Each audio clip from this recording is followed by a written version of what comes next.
बात करने के लिए लॉगिन करें www.astrotak.com। सिद्धि बुद्धि प्रदे देवी, भुक्ति मुक्ति प्रदायिनी, मंत्र पूते सदा देवी, महालक्ष्मी नमस्तुते। एस्ट्रो तक के सभी दर्शकों को मेरा हार्दिक नमस्कार। मैं हूं ज्योतिषाचार्य रजत शर्मा। दर्शकों, आपने अपने घर में कौन से पशु पक्षी पाले हुए हैं? क्या आपके घर की छत पर किसी पक्षी ने घोंसला बनाया हुआ है? आज इस मंच के माध्यम से, इस वीडियो के माध्यम से हम लोग ये चर्चा करने जा रहे हैं कि कौन से पशु पक्षी पालने से शुभ होता है और कौन से पक्षी अगर आपके घर की छत पर ज्यादातर आते हैं या आपके घर में घुस जाते हैं तो अशुभ होता है। कृपया करके इस वीडियो को बहुत ध्यान से देखिएगा। आपको मैं बिल्कुल लॉजिकली समझाऊंगा कि कौन से पशु को पालने से शुभ होता है और कौन से पशु पक्षी अगर आपके घर में आ जाते हैं तो अशुभ होता है। इसके बारे में हम लोग चर्चा करने वाले हैं। कृपया करके आप इस वीडियो को बहुत ध्यान से देखिएगा, बहुत ध्यान से सुनिएगा। दर्शकों, कहा जाता है कि पशु पक्षियों के अंदर एक ऐसी एनर्जी होती है जो नकारात्मक ऊर्जा को खत्म करती है और हर एक पशु पक्षी का संबंध किसी ना किसी ग्रह से जरूर होता है। तो आज जो है हम इसके बारे में ही चर्चा कर रहे हैं, इसके बारे में ही हम लोग विचार कर रहे हैं। अगर आपने अपने घर में कुत्ता पाला हुआ है, अगर आपने अपने घर में डॉग पाला हुआ है, तो कुत्ता जो होता है वो केतु का कारक होता है। कहा जाता है कि घर के अंदर काले कुत्ते को पालने से घर में नकारात्मक ऊर्जा खत्म हो जाती है और पॉजिटिव एनर्जी जो है वो घर में आती है। फिर चाहे आपको काला रंग पसंद हो ना हो, लेकिन अगर आपके घर में संतान की प्राप्ति नहीं हो पा रही है, काफी समय से आप प्रयास कर रहे हैं लेकिन संतान प्राप्ति आपको नहीं हो पा रही है, तो काले कुत्ते को पालने से आपके घर में संतान की उत्पत्ति हो सकती है। ऐसा हमारा मानना है, ऐसा हमारा विश्वास है। दूसरे प्राणी की अगर बात करते हैं तो बात करते हैं तोते की। बहुत सारे लोगों को शौक होता है अपने घर में तोता पालने का, और तोता जो होता है वो सीधा सीधा संबंध रखता है बुध ग्रह से। बुध ग्रह जिनकी कुंडली के अंदर कमजोर है, जिनकी कुंडली के अंदर बुध की स्थिति हर प्रकार से नेगेटिव है, ऐसे लोग अपने घर में अगर तोता पालते हैं तो उनके बुध की जो नकारात्मकता होती है उसका जो है नाश होता है और व्यापार बढ़ता है, कार्य क्षेत्र में प्रगति होती है। ऐसा हमारा मानना है, ऐसा हमारा विश्वास है। दर्शकों, तीसरा पशु है गाय। गाय को पशु नहीं कहा जा सकता, गौ तो हमारी मां है। और कहा जाता है कि गाय अगर अपने घर में कोई पालता है तो गौ पालने से घर में शुक्र ग्रह की जो नकारात्मकता होती है उसका नाश होता है। गाय जो होती है शुक्र ग्रह की भी कारक होती है। और कहा जाता है कि अगर आपके घर के अंदर भौतिक सुख सुविधा की उन्नति नहीं हो पा रही है, धन की वृद्धि नहीं हो पा रही है, तो ऐसे लोग अगर अपने घर के अंदर गाय पालते हैं, गौ माता को पालते हैं, तो ऐसे लोगों के घर में धन धान्य की वृद्धि होती है। और कहते हैं ना कि गऊ के अंदर तो सभी देवी देवताओं का वास होता है। और एक बात मैं आपको और बता दूं, अगर आपने कोई प्रॉपर्टी खरीदी है जिस पर आपको कोई मकान बनाना है, कोई प्लॉट खरीदा है, अगर 15 दिन तक आप गाय और उसके बछड़े के साथ वहां पर उसे गऊ मां को बांध दें, वहीं पर उन्हें 15 दिन तक रखें, गऊ माता को और उनके बछड़े को, तो उसके बाद जब आप उस प्लॉट पर मकान बनाएंगे तो वो इतना शुभ होगा, इतना अच्छा रहेगा आपके लिए कि वो हर प्रकार से धन धान्य से आपको हमेशा परिपूर्ण करेगा। ऐसा हमारा मानना है।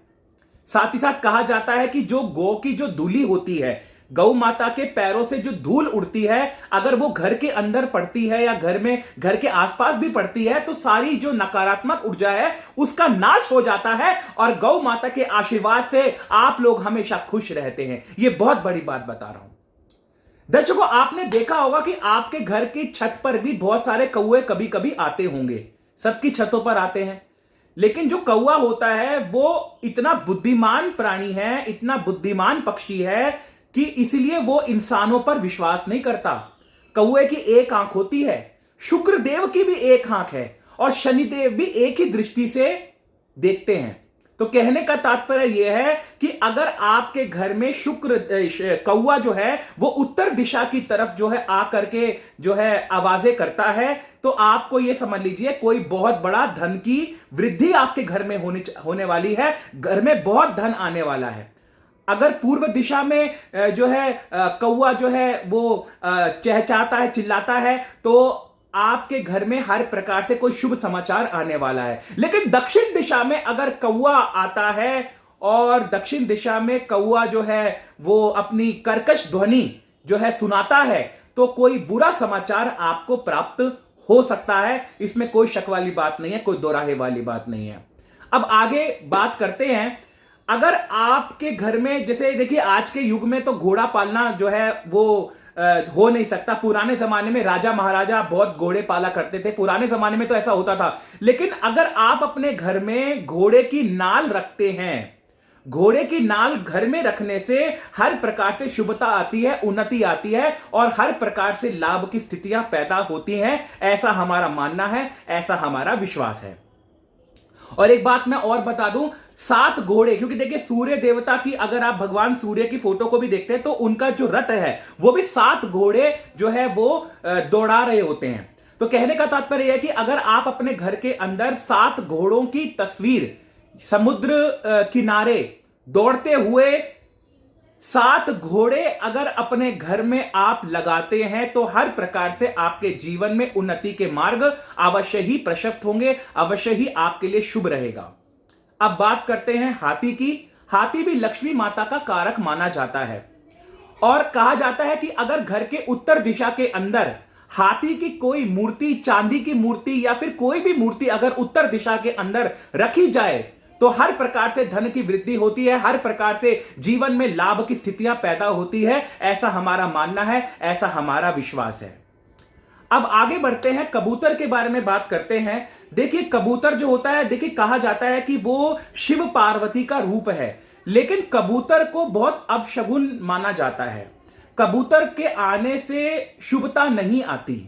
कबूतर नकारात्मक ऊर्जा को फैलाते हैं, इसलिए अगर आपके घर में या घर की किसी खिड़की के आसपास कबूतरों ने घोंसला बनाया है तो कृपया करके उसे कहीं और स्थापित कर दीजिए। या फिर अगर आपके घर में कबूतर आते हैं तो कबूतरों के आने से क्या होता है कि नेगेटिव एनर्जी घर में फैल जाती है और जो गंदगी कबूतर फैलाते हैं उससे लक्ष्मी माता जो है नाराज हो जाती है, रुष्ट हो जाती है। तो इसलिए अगर कौवे आपके घर में कबूतर आपके घर में गंदगी फैलाते हैं, कबूतर आपके घर में अगर गंदगी फैलाते हैं तो कृपया करके उसे जो है कोशिश कीजिए कि कबूतर जो है वो आपके घर में ना आए, कबूतर जो है आपके घर में इस प्रकार से गंदगी ना फैलाएं, क्योंकि उससे नकारात्मक ऊर्जा बढ़ती है और लक्ष्मी माता भी नाराज हो जाती है। तो दर्शकों ये थी जानकारी जो लॉजिकली जो है, मैंने उम्मीद है आपको जरूर अच्छे से समझाया है। आपको अगर पसंद आए तो प्लीज हमारे वीडियो को शेयर करना बिल्कुल ना भूलें और आप अपने अच्छे अच्छे कमेंट्स हमें दे सकते हैं। साथ ही साथ दर्शकों, अगर एस्ट्रोतक.com पर आप मुझसे पूरी कुंडली का विश्लेषण करवाना चाहते हैं,